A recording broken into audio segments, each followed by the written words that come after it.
Baik. Ini ikhwatal iman rahimani wa rahimakumullah sebagai muqaddimah kita di kajian kesempatan malam hari ini. Dan pembahasan kita kembali dalam pembahasan Syarah Arba'in An-Nawawi, penjelasan 40 hadis pilihan oleh Imam An-Nawawi rahimahullah taala, dan kita masuk kepada hadis yang ke-34. Hadis yang ke-34 ini adalah seputar pengingkaran akan kemungkaran. Bagaimana sebenarnya kaifiat mengingkari kemungkaran. Baik. Hadis yang ke-34, An Abi Sa'id Al-Khudri radhiyallahu ta'ala anhu qala sami'tu Rasulullah sallallahu alaihi wasallam yaqulu man ra'a minkum munkaran falyughayyirhu bi yadihi fa in lam yastati' fa bi lisanihi fa in lam yastati' fa bi qalbihi wa dzalika adhaful iman, rawahu Muslim. Kata Nabi sallallahu alaihi wasallam, ya, dari Abu Sa'id Al-Khudri, beliau mengatakan, saya mendengarkan Nabi sallallahu alaihi wasallam beliau bersabda, man ra'a minkum munkaran, siapa saja di antara kalian yang melihat kemungkaran, falyughayyirhu, maka hendaknya dia merubahnya, biyadihi, dengan tangannya. Fa illam yastati' fa bil lisanihi, apabila dia tidak mampu maka dengan lisannya. Wa illam yastati' fa bi qalbihi, apabila dia juga tidak mampu dengan lisannya maka dengan hatinya. Wa dzalika adhaful iman, maka itulah selemah-lemah.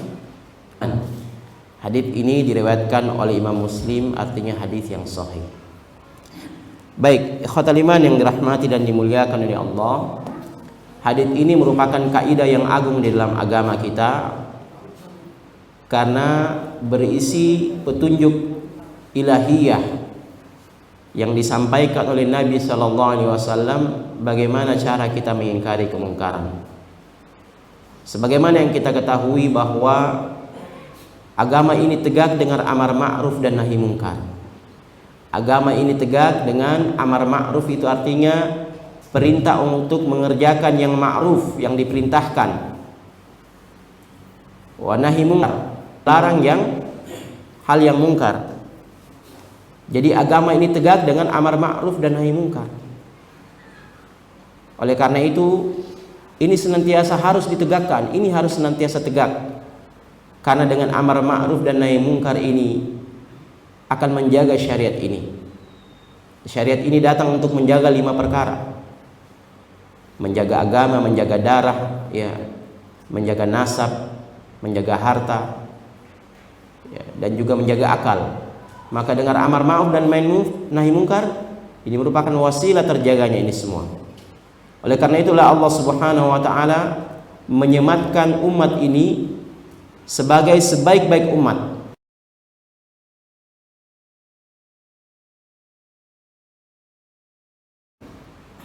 Salah satu di antara karakteristik adalah ta'muruna bil ma'rufi wa tanhauna 'anil munkar, memerintahkan yang ma'ruf dan mencegah dari kemungkaran. Allah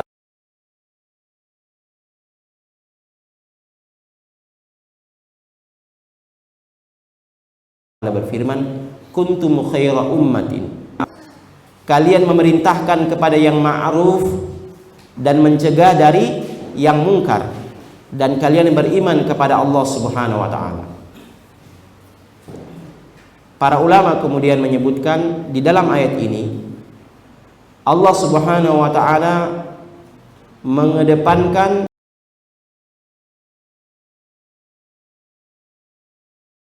amar ma'ruf dan nahi mungkar. Padahal kita ketahui dasar daripada agama yang mulia kita dan pondasinya adalah keimanan. Tapi di dalam ayat ini yang dikenakan amar ma'ruf dan nahi mungkar karena dia, kata para ulama, terkait dengan awal ayat, itu kuntum khaira ummah, kalian adalah umat yang terbaik. Karena dia terkait dengan keutamaan umat ini sebagai umat yang terbaik. Pada apanya? Pada amar ma'ruf dan nahi mungkar. Ini yang membedakan umat ini dengan umat-umat sebelumnya. Umat-umat sebelumnya juga beriman, tetapi karakteristik yang membedakan umat Islam dengan umat-umat sebelumnya adalah pada amar ma'ruf dan nahi munkar. Ya, pada amar ma'ruf dan nahi munkar, yaitu ajakan untuk berbuat yang ma'ruf dan mencegah dari segala macam kemungkaran. Oleh karena itu Allah Subhanahu wa taala menyebutkan di antara sebab tercelanya umat terdahulu dari kalangan Bani Israel. Allah Subhanahu wa taala berfirman, "Lu'inal ladzina kafaru min bani Israila ala lisani Dawud wa Isa bin Maryam. Dzalika bima asaw wa kanu ya'tadun. Kanu la yatanahawna 'an munkarin fa'aluhu. Labisa ma kanu ya'malun." Telah terlaknat, telah dilaknat atas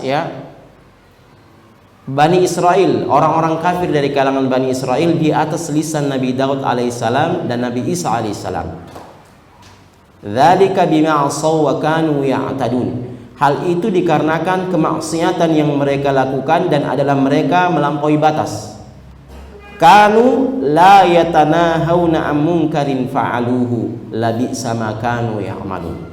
Mereka adalah tidak mengingkari kemungkaran yang mereka lakukan. Jadi kemungkaran ini harus diingkari. Apabila tidak, maka ini bisa akan mendatangkan laknat dari Allah Subhanahu wa taala. Laknat itu artinya dijauhkan dari rahmat Allah Subhanahu wa taala.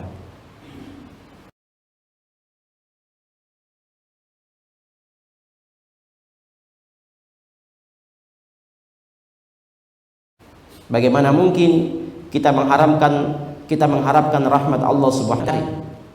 Ya. Tidak kita ingkari minimal dengan hati kita. Baik.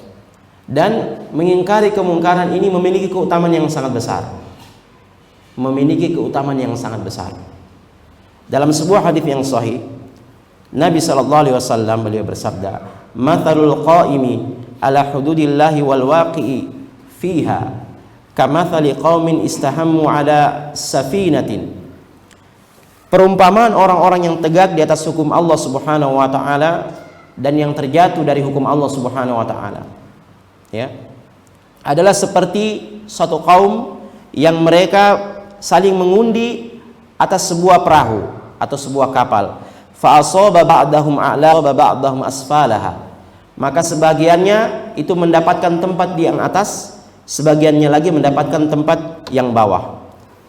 Kemudian kata Nabi sallallahu alaihi wasallam, "Fakana alladziina fi asfaliha idza istaqaw minal ma'i marrau 'ala man fawqahum faqalu law anna kharaqna fi nasibina kharqan wa lam nu'id atau wa lam nu'dhi man fawqana fa in tarakuhum wa ma aradu halaku jami'an." Kata Nabi sallallahu alaihi wasallam, orang-orang yang di bawah ini apabila mereka ingin minum, mereka harus berjalan melewati orang-orang yang berada di atas karena mereka harus naik ke atas.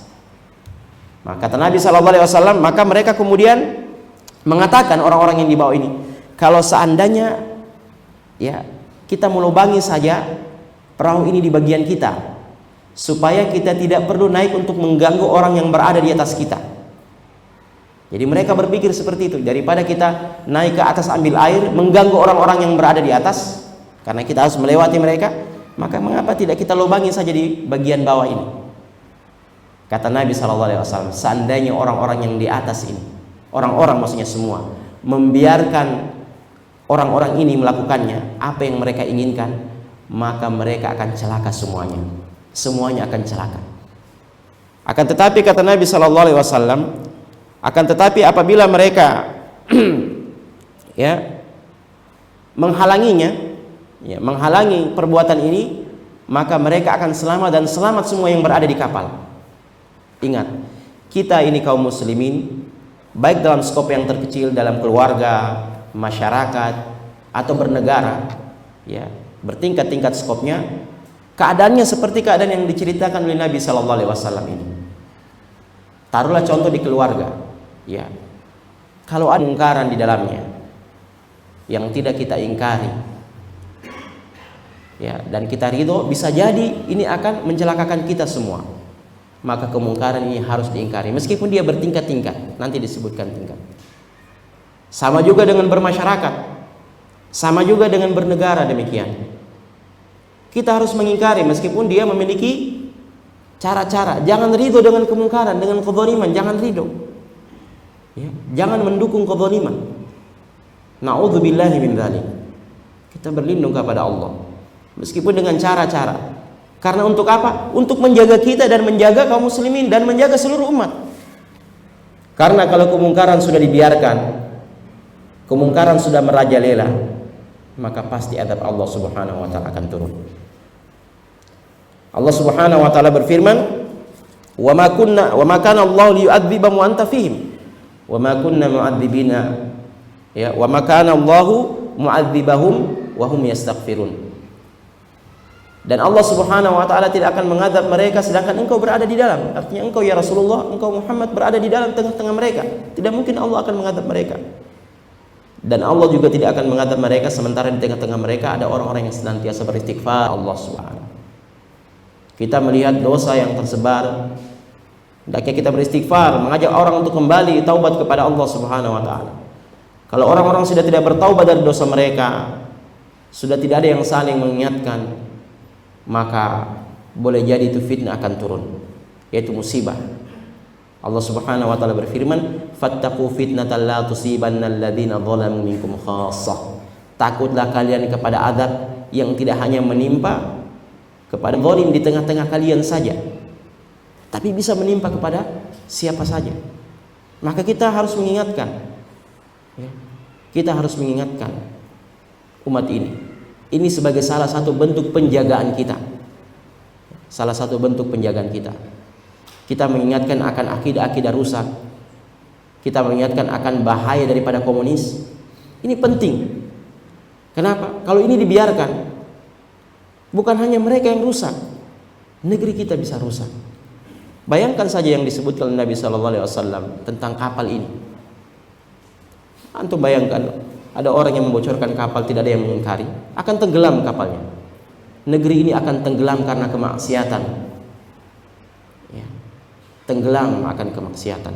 Apabila sudah tidak ada lagi orang-orang yang mengajak kepada kebaikan, tidak ada orang-orang lagi yang mengingkari kepada kemungkaran. Ini ikhwatal iman yang dirahmati dan dimuliakan oleh Allah Subhanahu wa taala. Oleh karena itu amar ma'ruf dan nahi munkar harus senantiasa ditegakkan di tengah-tengah umat ini. Ya. Harus senantiasa ditegakkan di tengah-tengah umat ini. Meskipun resikonya ini sangat tinggi. Dan itu memang resiko yang ditempuh oleh para nabi dan rasul. Ya. Kata Allah Subhanahu wa taala, "Wa kadzalika ja'alna likulli nabiyyin aduwwan minal mujrimin." Dan demikianlah kami menjadikan kepada setiap nabi musuh, para musuh dari kalangan orang-orang yang mujrim. Ini sudah merupakan fitrah. Ikhwatal iman yang dirahmati dan dimuliakan oleh Allah Subhanahu wa taala. Nah, berkenaan dengan mengingkari kemungkaran, dalam hadis ini Nabi SAW mengajarkan kepada kita, ya, bagaimana petunjuk dalam mengingkari kemungkaran. Rasulullah bersabda, "Man ra'a minkum munkaran." Barang siapa di antara kalian yang melihat kemungkaran, falyughayyirhu, maka hendaknya dia merubahnya. Baik, kita mulai dengan man ra'a minkum munkaran. Siapa saja di antara kalian? Man, kata-kata man ini bermakna umum. Siapa saja, ya, yang melihat kemungkaran, ya. Yang dimaksud dengan kemungkaran, al-munkar itu maknanya la manahallahu anhu. Segala sesuatu yang diharamkan oleh Allah Subhanahu wa taala itu kemungkaran. Jadi timbangan untuk menilai sesuatu itu mungkar atau tidak, timbangannya adalah nas. Timbangannya adalah syariat. Bukan timbangan adat. Terkadang adat sebagian bersesuaian dengan syariat, tetapi terkadang adat memandang ini sebuah hal yang tidak mungkar, tapi syariat memandangnya sebagai sebuah kemungkaran. Oleh karena itu timbangan yang tepat dalam ukuran untuk mengingkari kemungkaran adalah syariat ini. Jadi kemungkaran adalah kemungkaran yang diketahui secara syariat. Jelas dikatakan itu sebagai perbuatan yang mungkar. Apa ukurannya? Bahwasanya perbuatan itu dilarang oleh Allah Subhanahu wa taala. Allah perintahkan kita untuk menjauhinya, atau Allah Subhanahu wa taala memberikan ancaman bagi orang-orang yang melakukannya. Itu cirinya. Apakah Allah Subhanahu wa taala memerintahkan kita untuk menjauhinya, atau Allah Subhanahu wa taala mengancam dengan hukuman bagi orang-orang yang melakukannya, ya, atau Allah Subhanahu wa taala memberikan balasan bagi orang-orang yang meninggalkannya, ya. Itu pengertian perbuatan mungkar. Kemungkaran ini adalah sesuatu yang haram, ya. Nah, ikhwatal iman yang dirahmati dan dimuliakan oleh Allah, oleh karena itu dari sini kita mengetahui bahwasanya pengingkaran terhadap kemungkaran dia memiliki ukuran, timbangan atau syarat. Yang pertama, berdasarkan ini kita harus mengetahui bahwasanya yang diingkari itu benar-benar kemungkaran. Artinya orang yang mengingkari dia tahu betul itu adalah sebuah kemungkaran yang ditetapkan oleh syariat. Jangan sampai dia ingkari bukan sebuah kemungkaran. Ini fatal akibatnya. Ya, ini fatal akibatnya. Sekarang pengajian-pengajian dibubarkan. Itu kan pengingkaran. Nah, mungkarnya di mana? Ya, mereka mengatasnamakan amar ma'ruf nahi mungkar. Oke, amar ma'ruf nahi mungkar. Mungkarnya di mana? Tunjukkan dalilnya, mana kemungkarannya? Mana letak kemungkarannya? Berdasarkan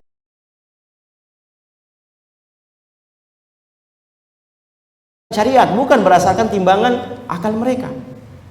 Karena tidak mengembalikannya kepada syariat. Ini yang pertama. Yang kedua, tidak boleh mengingkari kemungkaran kalau itu adalah dalam permasalahan ijtihadi. Jadi mengingkari kemungkaran dalam permasalahan yang disepakati. Tapi kalau dalam permasalahan khilaf di kalangan para ulama, maka jangan kita mengingkari. Ya. Karena ini khilaf. Contoh kunut subuh di tengah-tengah umat, kecuali mungkin antum di kalangan khusus.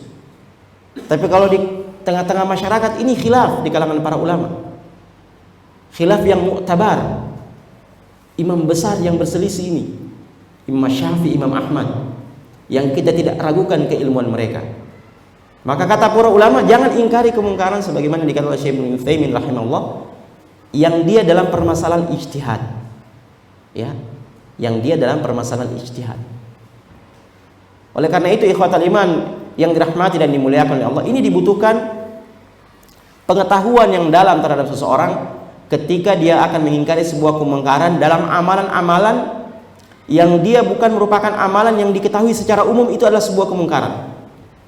Ya, kalau nomor mencuri itu jelas, karena ini adalah amalan-amalan yang secara umum diketahui baik orang yang berilmu atau orang-orang yang awam. Maksudnya awam di sini yang bukan memiliki spesialis dalam hal ilmu agama. Mereka semua mengatakan mencuri itu haram. Nah, tapi kalau dalam permasalahan-permasalahan agama yang bersifat khusus, ya, masalah-masalah ijtihad, maka kembalikanlah kepada orang yang berilmu yang memiliki perangkat, karena mereka yang mengetahui ini permasalahan yang khilaf atau bukan. Nah, ini yang kedua. Yang ketiga, kemungkaran ini ketika dia diingkari, tidak hanya kita lihat dari zat mungkarnya perbuatan itu, tapi kata Syekh Ibnu Utsaimin rahimahullah juga dikembalikan kepada pelakunya. Maksud saya begini, boleh jadi ada perbuatan ini mungkar secara zatnya, tapi kalau dinisbatkan kepada pelakunya dia bukan merupakan perbuatan mungkar. Contoh sederhananya begini, makan siang hari di bulan suci Ramadan itu perbuatan mungkar, ya, perbuatan mungkar. Dia melakukan pembatal puasa. Tapi kalau dinisbatkan kepada pelaku, boleh jadi ada orang yang makan siang hari itu karena memang dia sakit. Zat perbuatannya itu mungkar, tapi ketika dinisbatkan kepada pelakunya dia bukan kemungkaran, karena dia memiliki alasan. Nah, ya. Oleh karena itu dari sini, apabila seseorang ingin mengingkari kemungkaran, jangan hanya melihat sudut kemungkarannya. Sebaiknya melakukan cross check kepada orang yang melakukannya. Kalau kemungkarannya itu memang ada ihtimal, ada kemungkinan diberikan udhu dalam kondisi-kondisi tertentu, sebaiknya ditanya. Antum melihat orang yang lagi makan, ya mungkin dia makan di rumahnya ketika bulan siang, bulan suci Ramadan, langsung antum ingkari. Padahal orang ini makan karena memang dia sakit malnya, dia tidak bisa puasa pada waktu itu. Jadi pengingkaran kemungkaran, kata Syekh Utsaimin, bukan hanya dinisbatkan kepada zatnya, tetapi kepada pelakunya juga. Oleh karena itu sebuah hikmah dari seseorang, ketika dia akan merubah kemungkaran, terlebih dahulu dia tanya apa maksudnya. Nabi SAW pernah melihat gelang digunakan oleh sahabat.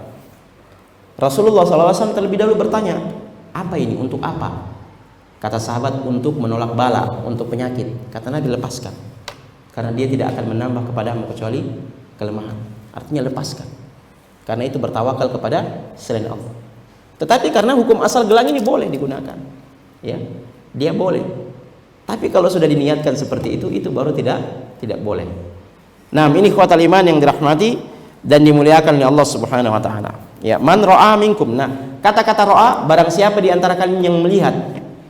Kata para ulama ini bermakna umum. Melihat di sini tidak mesti melihat dengan mata, tetapi bisa dengan pendengaran. Masuk dalam pengertian man ra'a di sini adalah dengan pendengaran. Kita mendengar ada berita kemungkaran mencukupi bagi kita, maka kita kemudian berusaha untuk melakukan pengingkaran. Atau dengan khabar, dengan informasi yang datang kepada kita. Ya, misalnya melalui media-media kita melihat ada kemungkaran, maka kita bantah kemungkaran ini. Jadi tidak mesti dengan melihat dengan mata kepala kita. Kemudian kata Nabi SAW, fal yughayyirhu, maka hendaknya dia merubahnya. Ya, hendaknya dia merubahnya. Yughayyirhu itu kalau dalam bahasa Arab, fal yughayyirhu itu merupakan kata perintah. Kata perintah. Dan dalam usul fikih, lil wujuh, hukum asal perintah itu menunjukkan kepada kewajiban. Ya. Kalau ada kata-kata perintah di dalam Al-Quran maupun Sunnah, itu asalnya dia adalah kewajiban, kecuali ada dalil yang kemudian menurunkan statusnya dari wajib menjadi sunnah. Ya. Maka ini adalah perintah, menunjukkan akan kewajiban bagi kita untuk mengingkari kemungkaran. Maka yang namanya kewajiban itu, ya, perintah itu dilakukan sesuai dengan kemampuan. Jadi kalau perkara yang bersifat perintah itu dilakukan dengan kemampuan. Kita telah membahas di beberapa pertemuan yang lalu tentang hadis yang Rasulullah SAW bersabda, "Ma nahaitukum anhu fajtanibuhu wa ma amartukum bihi fa'tu minhu mastata'tum." Kalau yang dilarang tinggalkan. Tapi kalau yang diperintahkan, kata Nabi, apa yang aku perintahkan maka datangi sesuai dengan kesanggupan kalian. Menjalankan perintah itu sesuai dengan kesanggupan. Sedangkan meninggalkan larangan itu mutlak harus dia ditinggalkan. Nah, di dalam hadis ini dia merupakan perintah sehingga dia sesuai dengan kesanggupan. Maka Nabi SAW petunjuk kita tentang derajatnya, ya, urutannya. Nah, kata-kata yughayyirhu artinya ghayyara, yughayyiru, merubah, ya. Sehingga ini ikhwatal iman, hal poin penting yang harus menjadi catatan bagi kita. Mengingkari kemungkaran itu bukan hanya pengingkaran, tetapi harus diiringi dengan keinginan untuk merubah. Ingat. Jangan sampai semangat kita hanya untuk mengingkari kemungkaran, tetapi tidak ada dalam benak kita apakah pengingkaran ini bisa merubah kemungkaran tersebut.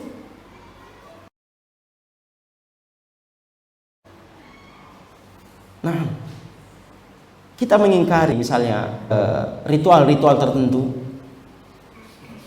tetapi adakah terdapat muatan dalam diri kita bahwasanya ini adalah untuk merubah kemungkaran itu, atau hanya ingin unjuk gigi saja untuk mengingkari kemungkaran? Ini tidak boleh.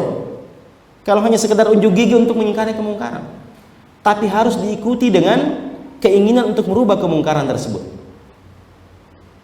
Oleh karena itu Ibnu Qayyim rahimahullah taala, beliau mengatakan ingkarul mungkari arba'atu darajah. Mengingkari kemungkaran itu ada 4 derajat. Kata Ibnu Qayyim, yang pertama adalah bahwa kemungkaran ini apabila dia ingkari, kemungkaran itu akan hilang dan akan berganti dengan kebaikan, ya. Atau yang menjadi lawannya, yang lawannya kemungkaran adalah yang ma'ruf. Ini yang pertama, derajat yang pertama. Jadi ketika kemungkaran itu diingkari, kemungkarannya hilang dan berganti dengan lawannya, itu yang ma'ruf.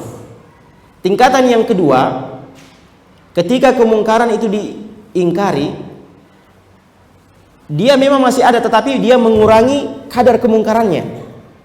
Tapi secara utuh kemungkarannya tidak hilang, tapi dia berkurang. Ini tingkatan yang kedua. Yang ketiga, kata beliau, ya, kemungkaran ini berganti dengan kemungkaran yang lain yang setingkat dengannya. Artinya dia berubah, tapi berubah dengan sesuatu yang lain yang setara dengan kemungkaran yang dia lakukan ini. Nah, ini yang ketiga. Yang keempat adalah mengingkari kemungkaran sehingga kemungkaran ini berubah, tapi dia berubah menjadi sesuatu yang lebih mungkar lagi dari kemungkaran yang dia lakukan. Jadi 4 tingkatan. Yang pertama tadi kemungkarannya hilang, yang kedua kemungkarannya berkurang, yang ketiga berganti dengan sesuatu yang semisal meskipun dia kemungkaran yang lain, yang keempat dia berganti dengan sesuatu yang lebih buruk. Kata Imam Ibnu Qayyim rahimahullah, yang 2 tingkatan yang pertama ini yang disyariatkan. Ketika kita mengingkari kemungkaran untuk menghilangkannya atau menurunkan kadarnya meskipun dia masih ada. Yang ketiga ini medan ijtihad, artinya betul-betul dipertimbangkan. Karena 50-50 dia ini. Dia mungkin berubah tapi berubah dengan kemungkaran yang sama. Yang keempat ini yang haram. Kalau misalnya kemungkaran itu diingkari, berubah menjadi keburukan yang lebih besar, ini haram hukumnya. Oleh karena itu Allah Subhanahu wa taala melarang kita untuk mencela sembahan yang diibadahi selain Allah. Allah Subhanahu wa taala berfirman, "Wala tasubbul ladzina yad'una min dunillahi fayasubbullaha adwan bighairi ilm." Dan janganlah kalian cela sembahan-sembahan yang diibadahi selain Allah, karena mereka nanti akan balik mencela Allah Subhanahu wa taala dengan tanpa ilmu, didasarkan dengan permusuhan mereka. Jadi jangan, ya. Jadi kalau mengingkari kemungkaran hendaknya memiliki pertimbangan asas maslahat dan mudarat. Kalau dia berada pada 2 tingkatan yang pertama, yaitu akan merubah kemungkaran bahkan menghilangkan, maka disyariatkan, atau minimal merubahnya kadarnya menjadi lebih kecil, disyariatkan. Nah, kalau dia berubah dengan sesuatu yang semisal yang lain, maka ini butuh pertimbangan yang sangat mendalam akan masalah dan mudarat, karena dia setimpal. Tapi kalau di derajat yang terakhir, dia bahkan lebih besar kemungkaran, maka ini diharamkan. Ya, diharamkan. Rasulullah SAW pernah suatu ketika ada orang Arab Badui kencing di masjid. Orang Arab Badui yang tidak tahu adab kencing di masjid. Para sahabat hampir saja menghardiknya. Nabi SAW melarang, tahan, jangan, biarkan dulu dia selesai. Ya. Nanti selesai baru dinasihati oleh Nabi SAW tentang apa itu masjid. Kenapa? Nabi SAW menghalangi para sahabat. Memang kencing itu kemungkaran, kencing dalam masjid itu kemungkaran, tapi menghardik sementara dia dalam keadaan kencing itu akan menimbulkan kemungkaran yang lebih besar. Kapan antum tahan dia sementara dia kencing, najisnya akan kemana-mana. Ini akan lebih besar. Kalau dalam keadaan itu dia selesaikan, maka najisnya hanya di situ saja. Oleh karena itu para ulama menyebutkan ini diantara adab. Ya, Syekhul Islam Ibnu Taimiyah rahimahullah taala disebutkan, beliau kan orang yang berjihad di jalan Allah Subhanahu wa taala, memerangi tentara Mongol. Ya. Ketika itu mereka mendapatkan tentara-tentara itu lagi sementara mabuk. Dikatakan oleh para pengikut Syekhul Islam, "Wahai Syekh, apa tidak sebaiknya kita kemudian memerangi mereka?" Kata Syekhul Islam, "Jangan. Mereka lebih mending dalam keadaan mabuk karena kalau mereka sadar mereka akan bantai kaum muslimin. Ya. Artinya apa? Jadi kata Nabi SAW, falyughayyirhu, maka hendaknya dia merubahnya. Ya. Nah ini masing-masing di antara kita saat ini terhubung dengan dunia media sosial. Masing-masing di antara kita saya yakin memiliki keinginan untuk mengingkari yang namanya kemungkaran. Maka yang pertama kita kembalikan kepada niat kita. Benarkan niat kita karena Allah Subhanahu wa taala untuk merubah kemungkaran dan pertimbangan aslas maslahat dan mudarat. Ingat, yang di media sosial yang melihat bukan hanya orang-orang tertentu, tapi orang yang bersifat umum. Di sana ada orang yang intelek, ada juga orang yang putus pertimbangannya. Ya, maka hendaknya seseorang mempertimbangkan asas maslahat dan mudarat. Jangan sampai kita hendak mengingkari kemungkaran justru akan menimbulkan kemungkaran yang lebih besar. Ya, akan menimbulkan kemungkaran yang lebih besar. Kita mencela si fulan misalnya, mereka balas mencela dengan lebih besar lagi. Ini kemungkarannya jauh lebih besar. Maka perhatikanlah kaidah-kaidah ini. Maka kata Nabi SAW, falyughayyirhu biyadihi, hendaknya dia merubahnya dengan tangannya. Tangan yang dimaksud ini dengan perbuatan. Karena kata-kata tangan itu dia dimaksudkan untuk menunjukkan wakil akan perbuatan kita. Allah Subhanahu wa taala berfirman di dalam Al-Qur'an, "Dhaharal fasadu fil barri wal bahri bima kasabat aydin nas." Terjadi kerusakan di darat dan di lautan karena perbuatan tangan manusia. Disebutkan tangan, tetapi kan yang dimaksudkan perbuatan itu bukan hanya tangan, tetapi yang lain-lain. Ya, korupsi, kemudian juga kata-kata yang dusta, kata-kata fitnah dan seterusnya. Ya. Maka disebut sebagai menunjuk akan isyarat dengan perbuatan. Sebagian ulama menyebutkan dengan sultan, kekuatan, ya, kekuasaan. Ini biasa terjadi dari yang lebih tinggi kepada yang lebih rendah statusnya. Ya, dari yang lebih tinggi kepada yang lebih rendah. Nah, misalnya kita sebagai seorang kepala keluarga, anggota keluarga kita berbuat maksiat, maka ranah kita untuk mencegahnya dengan tangan kita. Ya. Kita harus menghentikannya dengan tangan kita, dengan kekuasaan yang kita miliki, karena kita berada di atas. Ya. Kalau misalnya, oleh karena itu Nabi SAW ya menyebutkan, mengancam bagi seorang suami yang dayuth. Dayuth itu adalah seorang suami yang tidak punya kecemburuan terhadap istrinya. Ya, dia sebagai seorang kepala keluarga, tetapi dia membiarkan istrinya. Nah, kemudian yang kedua kata Nabi SAW, kalau tidak mampu dengan tangan maka dengan lisan, dengan perkataan. Ini biasa terjadi kepada orang yang statusnya bisa lebih tinggi juga, ya, atau yang sama dengan kita, yang tinggi atau yang sama dengan kita.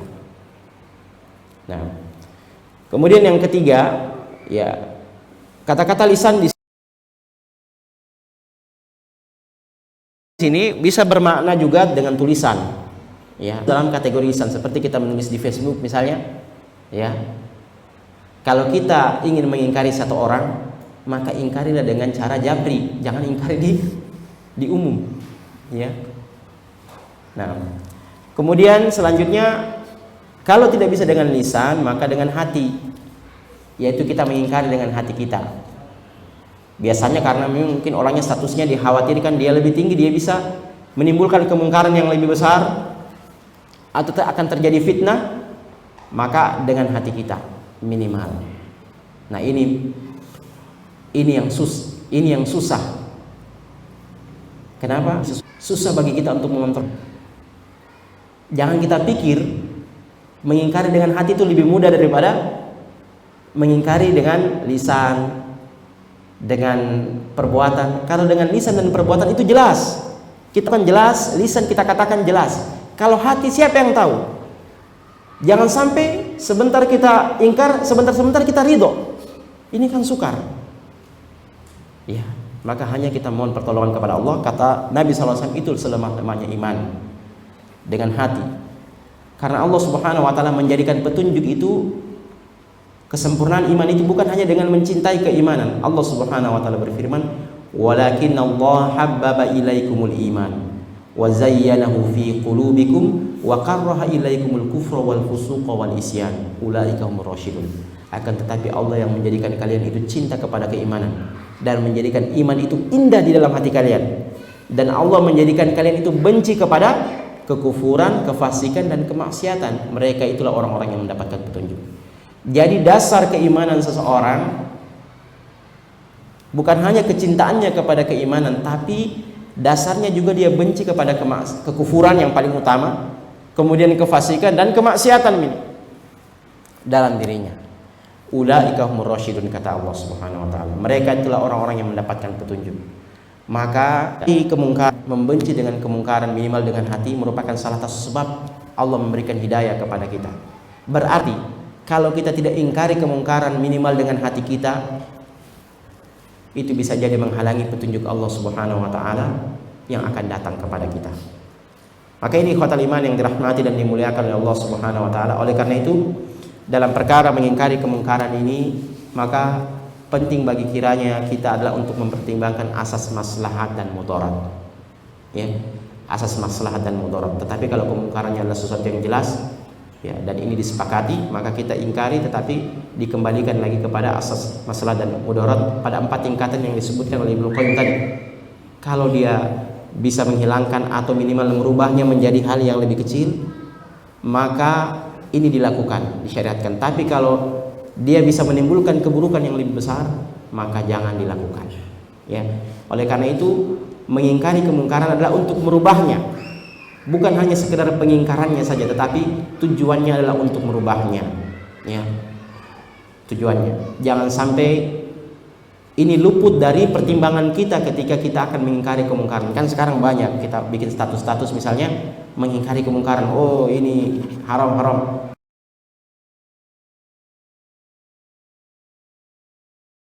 Tapi adakah pernah terlintas di benak kita ketika kita menulis tujuannya adalah untuk merubah orang, agar orang minimal kalau dia tidak melakukan, minimal dia mulai berkurang kadarnya?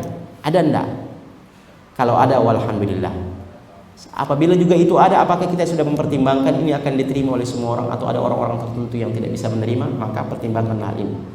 Karena Allah Subhanahu wa taala memerintahkan kita untuk berdakwah dengan hikmah. Ud'u ila sabil rabbika bil hikmah. Hikmah itu adalah menempatkan sesuatu pada tempatnya. Ya, menempatkan pada tempatnya. Allah Subhanahu wa taala berfirman, "Qul hadhihi sabili ad'u ila Allah ala basirah." Katakanlah, inilah jalanku, aku menyeru kepada Allah Subhanahu wa taala di atas basirah. Basirah itu apa? Yang pertama kata para ulama, hendaknya seorang dai dia mengetahui tentang ilmu yang dia sampaikan. Yang kedua adalah dia mengetahui bagaimana cara dia menyampaikan. Yang ketiga adalah dia mengetahui keadaan orang yang dia sampaikan. Karena masing-masing orang itu berbeda. Jangan sampai kita menasihati kawan kita sama dengan kita menasihati orang tua kita. Ini tidak sama. Namanya ini tidak di atas basirah. Baik, demikian ikhwatal iman kajian kita di kesempatan malam hari ini. Semoga Allah Subhanahu wa taala senantiasa memberikan taufiknya kepada kita untuk senantiasa mempersiapkan amalan kita untuk kematian dan bekal kita di hari akhirat kita, dan semoga Allah Subhanahu wa taala senantiasa menjadikan kita sebagai orang-orang yang istiqamah. Hadza wa sallallahu alaihi wa Muhammadin wa akhiru da'wana alhamdulillahi rabbil alamin. Wassalamu alaikum warahmatullahi